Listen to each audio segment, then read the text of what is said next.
So wherever you are, you can, from an academic standpoint, y'all know I'm a high school dropout. Took me 12 years to get a 4-year degree. So you're not looking at a dude, and y'all know me, but I just want to make sure y'all understand. There was a time where I was homeless, I had no money. So when you listen to the podcast, like, don't just get caught up in what I'm saying, understand where I started from. I started from the bottom for real. So wherever you are, if you're looking at a dude in every area of his life that started from the bottom, that wasn't sweet in no area of his life, but not killing the game, you don't have no excuse. You don't have no excuse. There's not one place, there's not one area in my life that I started and I was sweet at. Not one. But there's not one area in my life that I didn't progress in and continue to progress in. No, write that down. Now, that's your biggest problem to success is you not growing. Like a lot of you haven't grown because you haven't grown. Like, you're the same version of yourself 10 years ago. You're the same version of yourself 20 years ago. Like, you haven't changed as an adult.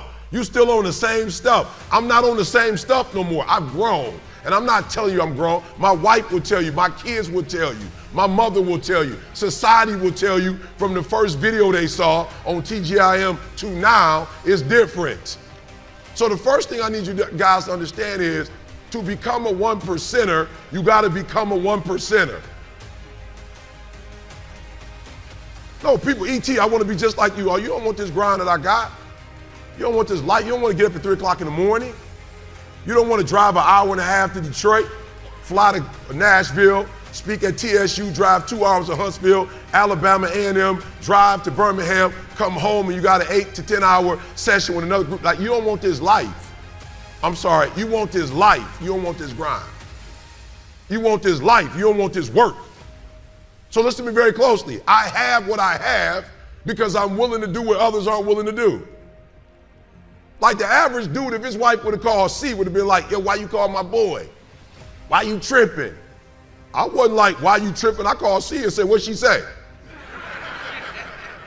Like, for real. And I'm pissed because I'm like, yo, I'm so goofy that you gotta call C, you can't even talk to me about it. Like, I got this one area, I'm gonna be real, C will tell you, it ain't like I got 20 areas, but I had this one area that I couldn't get over, and I've been working hard. I couldn't get over this one area because I hadn't gotten over this one area. I couldn't get over this one area with my wife because I hadn't even got over it with my mama. So how you gonna get over it with your wife when you ain't never got, it was you and your mama, it was your mother and your relationship that started this mess. You got to go back and deal with your mom, but I'm like, God, I don't know what you on, but if you need to talk to my mom, you go talk to her. I ain't talking to her. I'm just being real. God was like, go holler at your mom. I'm like, I ain't holler at you, holler at her. If you think she need to know that, you tell her. You God. Why are you sending me to do it? You supposed to be omnipotent, omniscient. Like, for real, you supposed to be all that in a bag of chips. You supposed to be powerful. So why don't you go talk to my mom? Why are you asking me as a sinner to go talk to my mom? He said, because I can talk to your mom and fix your mom, but then you still wouldn't be fixed. So I don't need you to go talk to your mom to go talk to your mom. I need you to go talk to your mom so you can get healing. Oh, y'all, okay, all right, let me take my time. We're gonna get to this first slide. You cannot be a 1%er if you're not a 1%er. So I'm gonna tell y'all what my pain point was. So this is where it all happened for me. So I want you to, as I'm talking, when it comes, write it down. Like, don't try to avoid it today. Don't try to avoid it. Like, cause you came here for entertainment. It's not entertainment. Do not avoid it. When it come to your mind, just write it down. I'm not asking you to fix it, but write it down. So it always happened with the pain points. I love God. It always happened with the pain points. So the first pain point, I was working at Michigan State University, and my little girl was killing the game. Now, I didn't even know that I needed to take off work because my son never killed a game academically. So I never even knew I needed to be off work during the day. You know what I'm saying? My man wasn't like winning no awards academically. So, you know what I'm saying? I just going to work normal. Does that make sense? Like, you know what I'm saying? Like, my man wasn't never like at 10 o'clock in the morning getting on stage and like had a certificate for the best academic kid, and it wasn't happening. So I didn't even know that you're supposed to be going to the schools in the daytime. I had no conflict at the job until my daughter was born, and my daughter was like on that. Like she wanted to get all A's. So my daughter would call like dad. Now remember, my biological father ain't in my life. So that's impacting how I father. So I'm a little overboard. You know what I'm saying? Because my dad wasn't there, now I'm trying to overcompensate. So my little girl called like, yo dad, I got the Patriot Award. I'm like, bet. All right, I'm there. 10 o'clock, I'm there. And my boss, like, yo, I'm about to go see my daughter, she whatever. And she like, well, you can't go because you at work. I'm like, well, first of all, let's keep it 100 between me and you. I'm an academic advisor. Ain't no kids coming to be advised at 10 o'clock in the morning. Let's just keep it 100. Like, I respect the fact that I got a job and I'm supposed to, but let me leave at 10 and work till 8. Because if they're gonna get advising, they probably gonna come after 2. Like, they ain't about to get up at 8 o'clock in the morning and come and get no advising. She's like, you can't do it. I was like, what? She's like, you can't go. Pain point number 1. Write pain point down somewhere so when yours get hit, you can just go ahead. If you got your phone, put it in your phone. Right? So she like, you can't go. And I'm like, well, first of all, I'm going. So whatever consequences I got to deal with, I got to deal with those consequences. But I'm not going to go see my daughter, because my daughter was the one that when I would go, like my wife is we're going to talk about later, a high D. My wife is at work. She ain't taking off work for nothing. My wife like, bring the certificate home when you finish. I'll see you at 5:30, we'll go out to eat, but ain't nobody about to take off work for a certificate, right? But you know me, Dad, I'm up there, you know what I'm saying? I'm at everyone, and my daughter get up there, and you can tell when they call her name, she look to see if I'm there. I'm like, so I get back, my boss like, you know you, I'm like, boo, I don't know how I can explain this to you, but I'm not about to pick the job when ain't nobody coming to the office at 10 and be sitting here wondering what it'd be like to be with my daughters. Right? So pain point. I remember going to, I was ready to quit, but I got a lot of respect and honor. Like I grew up watching Kung Fu movies. No, you laughing. Some of y'all need to start watching Kung Fu movies. You don't got no integrity, no honor, no jack. Like for real. I was Chinese movies, right? My man come home, his brother dead. He like, I will avenge thee, my brother Chang Wang Li. You know what I'm saying? My man ain't done no karate his whole life. But they didn't kill his brother. Not in the movie, he just,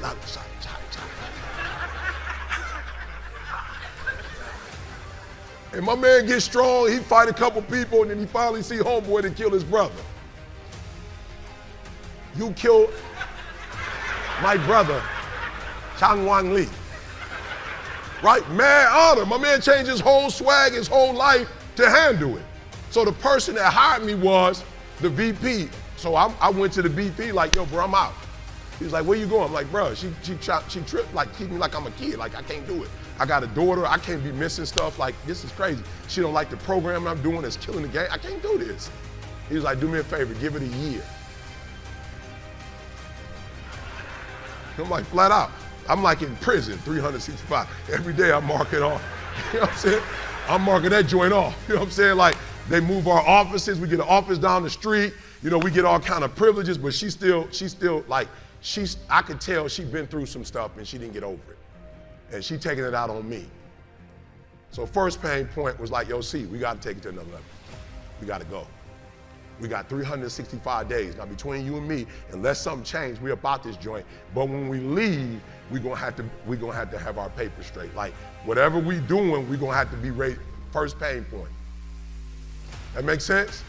That's the first pain point, right? Write that down. First pain. What's your pain points? So I knew, like, yo, E, if you're gonna leave this job and you're gonna go out here and do what y'all doing, you're gonna have to take it to a whole nother level. Now, I never knew I would be a 1%er, but I knew I had to take it to another level. I want you to write down what percentage you're giving right now. I want you to write that down.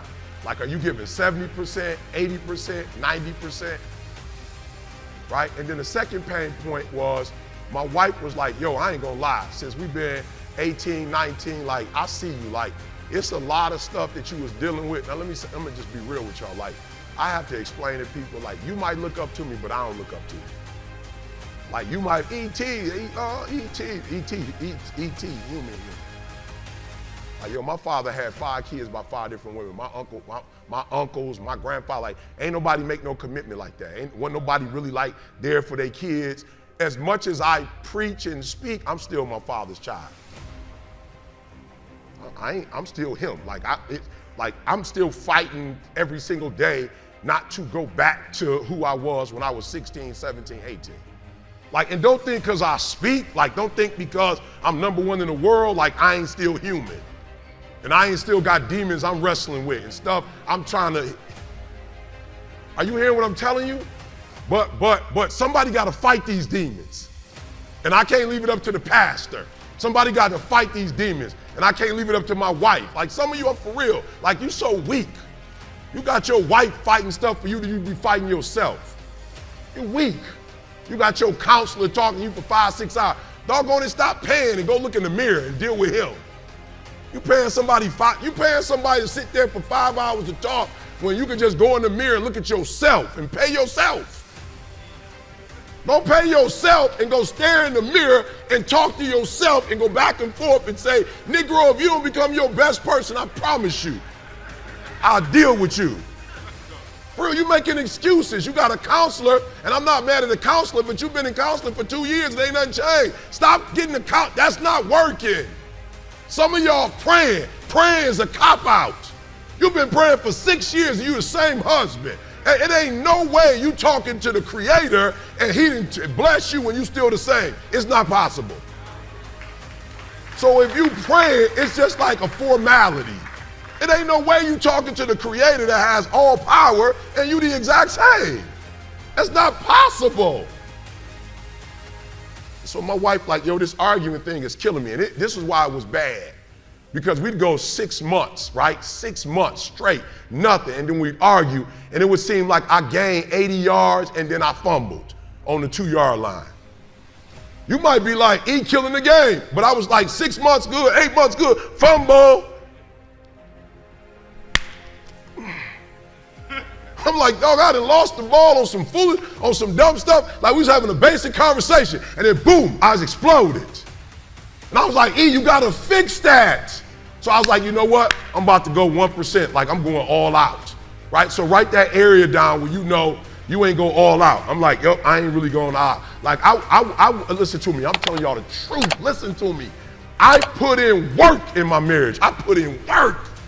I put in work not to be like my father. I put in work. I put in work not to be like my grandfather. And we're not just talking about my marriage. We're talking about school. Like my father, a high school dropout. My grandfather, I put in work to get a PhD. I put in work. I do not write. I'm not a good writer. Like me in the English language, we ain't got it like that. I tell people all the time, like, yo, E, you said, like I might say, I grew up, I'm just gonna be real. I didn't even know until I got to college, it was ambulance. We ain't never say that. I looked at an ambulance went by one day and I was like, it actually had the word on it. I was like, they spelled that wrong. They say ambulance. It's ambulance. Where'd they get that from? No, and I need you to hear what I'm saying. I tell people all the time, don't get it twisted. I didn't wake up wanting to say ambulance. Don't get it twisted. I didn't wake up wanting to say the wrong thing. I was in an environment that was saying that. I was in an environment that told me that this is how you say it. And I'm not just in an environment with people who said it. I'm in an environment with people I love. My auntie saying it. My grandma got a 3rd education. She's saying it. So when I go get my PhD, it's not about getting my PhD. It's getting my PhD, and then people who giving me a PhD is disrespecting the people that raised me. They disrespecting the people that raised me.